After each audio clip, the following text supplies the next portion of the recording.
Hey guys, what's going on? Jeb here, and in today's video, we're going to be doing some shorter term technical analysis. Finally, Bitcoin has done something interesting because last night Bitcoin was trading around $8,000 when I went to sleep, and I woke up and it's trading around $8,250. I hesitate to call this a rally, but Bitcoin did most certainly move to the upside, and as we can see over the last 12 hours or so, Bitcoin has also moved into a bull flag here, indicating that Bitcoin may be about to see some more bullish momentum to the upside. Another interesting thing about this move is that it actually mirrors something that Bitcoin did earlier in the month when Bitcoin fell through this falling wedge, broke bullish, went into a bull flag, and broke even higher. So in today's video, I want to ask the question, is Bitcoin about to do the same thing? Are we about to see another bullish breakout, perhaps up to $86, $87, $8,800? Could we potentially set a higher high above what we set back here on October 11th? These are all questions I want to try and answer in today's video. But guys, it's not just analysis that we need to do today, because there's actually some interesting news going around, because the Fed just printed $210 billion since mid-September, the most that they've printed in a very long time, certainly since the 2008 financial crisis in such a short period of time. They're injecting this money into the economy through a strategy called quantitative easing. We've definitely talked about it on the channel here before, but we're going to talk about it again because a move like this is going to have major implications for the United States economy and therefore also for Bitcoin as we move closer and closer to this recession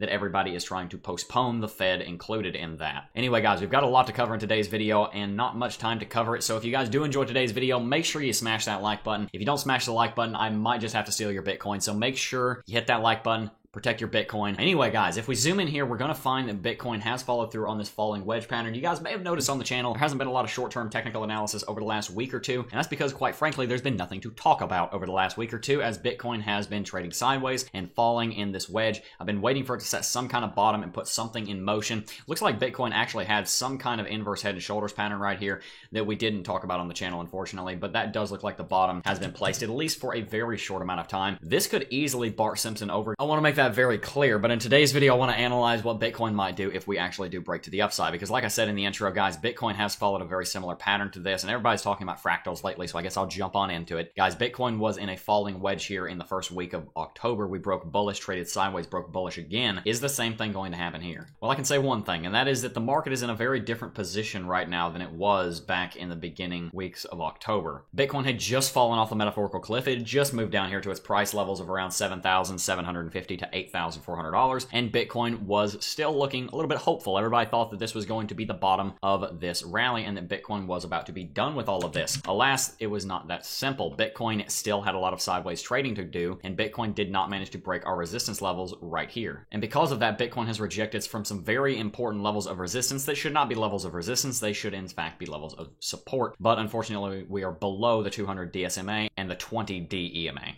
Anyway, guys, even though I'm still bearish on the long term for Bitcoin, you guys know that, it wouldn't surprise me at all if Bitcoin did manage to break up here to close to $9,000 as we did last time. As we can see, the MACD and the RSI are looking relatively similar to what they did the last time. We saw that Bitcoin was bullish, we traded sideways, and then we broke to the upside. Right now, we're bullish, falling down, we're converging bearish, and then we may have another break to the upside. The RSI looks relatively similar, although we are more overextended this time than we were that time. As you can see, Bitcoin doesn't have as much room to run before it gets overbought on the 4-hourly RSI, but there is definitely still that chance. As far as support levels are concerned, as you guys can see, a big part of the reason why Bitcoin made this move here is because it broke to the upside, and then it fell down, got caught on the 4-hourly 20 EMA, and broke to the upside again. If we were to see something like that happen over the next 24 to 48 hours, Bitcoin would likely fall down to the 20 EMA and bounce to the upside. That is definitely something that can happen, and I want you guys to be prepared for it because it's definitely a scenario that we can make a trade out of, but that doesn't necessarily mean it's going to happen. So as always, guys, make sure you're being careful with your trades, make sure you're planning them, make sure you have your stop losses in position, and make sure that you don't enter them until a certain criteria is met. That's a part of planning trades also, is not entering the trade until something happens. Anyway, guys, also one thing I want to mention is that on the longer term charts, because Bitcoin has had this little bounce to the upside, the MACD on the daily chart is actually starting to diverge bullish again. That's a good thing, although I have a feeling it's going to be short-lived. We'll see what happens, guys. You know I'm still bearish on the long term. If this can develop into something major and Bitcoin can get up above $9,000, which I very much hope it does, then that would be very good because it may postpone our bearish cross here, this death cross that we're looking at over the next couple of days before the month of November. I don't want to see this cross. I don't mind seeing these two moving averages touch. I do not want to see them cross, though. One more thing also is that Bitcoin is maintaining its uptrend of support here on the RSI. I want to keep a close eye on this over the next several weeks as Bitcoin continues moving forward here, because this is something that could continue to drive Bitcoin to the upside if Bitcoin is able to hold that uptrend on the RSI. This is something something I definitely want to keep an eye on, and you should too. One thing I haven't talked about in a while either is volume, and guys, volume is ridiculously low right now. You can see this down here. There's no volume. It's all trailing off. This may be indicating that we're seeing some kind of break come in the near-term future, and another reason why I'd say that is because of one of the last pieces of technicals I want to show you, which is that Bitcoin did not just stop here at $8,300 for no reason. It stopped at $8,300 because it's sitting below the 20 EMA. Bitcoin needs to get above this moving average, desperately so. So if Bitcoin does follow through on the hypothetical that we just laid out and does break to the upside, it would be a break of the 20 EMA, which would be a very big deal because that would put us back on track for breaking the 200 simple moving average, hopefully before the death cross. So that is how that could snowball into a very bullish thing. Whether or not it goes through with that is yet to be determined.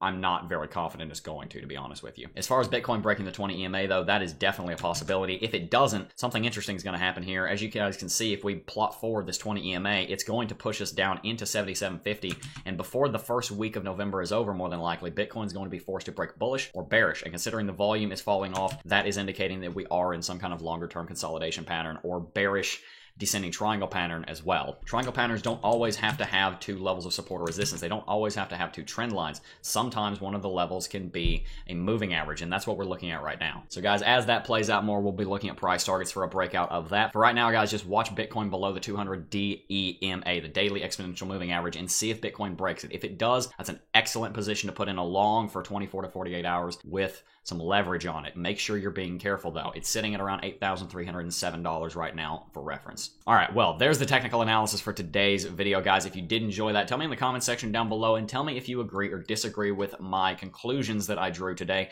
If you agree, if you disagree, let me know in the comments, but also join our Discord server down below so we can keep the conversation going. Video's not over just yet though. We do need to talk about the Fed because, as I said, the Fed just printed $210 billion to inject into the economy, and this is going to have major ramifications moving on into the rest of 2019 and 2020. Bitcoin proponents are voicing fresh alarm after the United States Federal Reserve printed more than Bitcoin's entire market capitalization in a month. As noted by the cryptocurrency social media pundit Dennis Parker, shout out to him, on October 21st, since mid-September the Fed has injected $210 billion into the economy, or roughly the entire market capitalization of all cryptocurrencies combined. Part of its newly revitalized quantitative easing strategy, the move dwarfs the total market capitalization of Bitcoin, which stands around $150 billion at the time of recording this video. I'm going to read one last paragraph and then we'll talk about this. QE refers to buying up of government bonds in order to provide economic stimulus. It's actually a relatively new policy. Quantitative easing has been a lot more prevalent in the last decade than it was prior to that. The Fed's balance sheet, Parker notes, jumped from $3.77 trillion last month to $3.97 trillion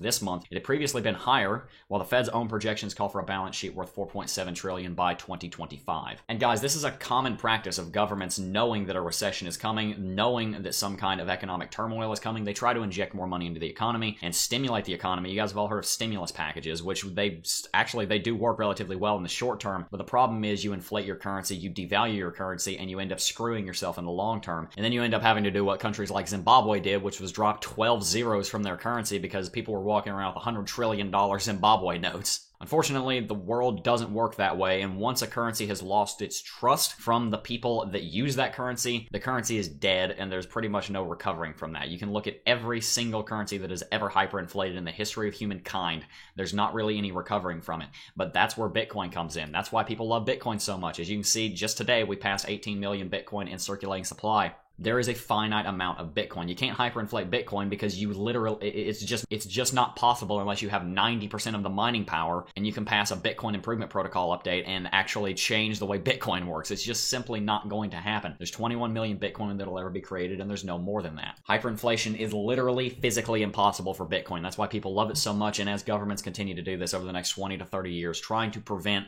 what is coming anyway ever since we've been off the gold standard, which is the hyperinflation of every single currency on planet Earth, Bitcoin is going to move in to fill that void. It's doing it in countries like Zimbabwe, in Venezuela, and all these other countries in Africa where 80 or 90% of the population is unbanked and they're using mobile payments. It's happening in countries where the government controls the currency and controls the media and controls the people, where authoritarianism reigns, like in China. Bitcoin is designed to be the dream of a libertarian, someone who does not want the government barking down their throat or the government screwing over their currency and destroying their own livelihood because their money isn't worth anything anymore. People ask me all the time, Jeb, why is Bitcoin worth worth investing in? What is Bitcoin's purpose?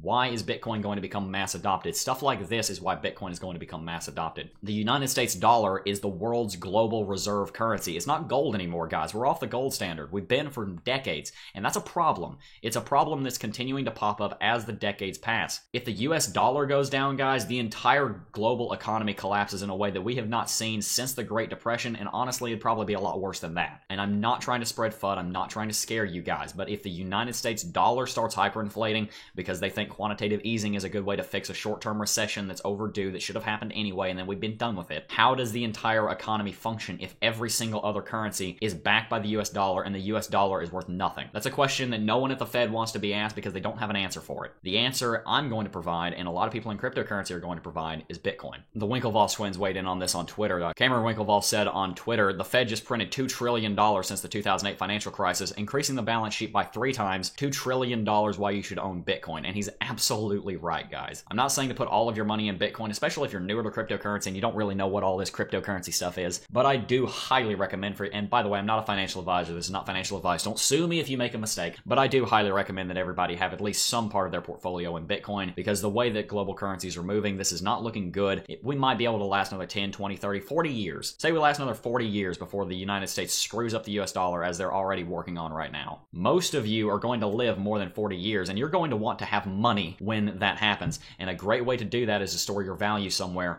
like in Bitcoin. So guys, tell me in the comment section down below what you thought of the short-term analysis and what you thought about my Bitcoin evangelism today. I'd love to hear your take on that. And also, guys, like I said, we do have a Discord server. I'd love for the conversation to continue, so go ahead and join us at the link down below. But anyway, guys, this video is running a little long, so I'm going to go ahead and wrap it up. I do hope you guys did enjoy today's video. If you did, like I said, go ahead and smash that like button. If you don't, I might just have to steal your Bitcoin, and you wouldn't want me to do that, would you? So hit that like button. Also, if you're new here, consider subscribing and hitting that post notification bell so you'll be updated every single time a new video goes live. But anyway, guys, that is going to do it for today's video. I do want to thank each and every single last one of you for watching, as always, and I will see you guys in the next video. Peace. Oh, I got a real good feeling.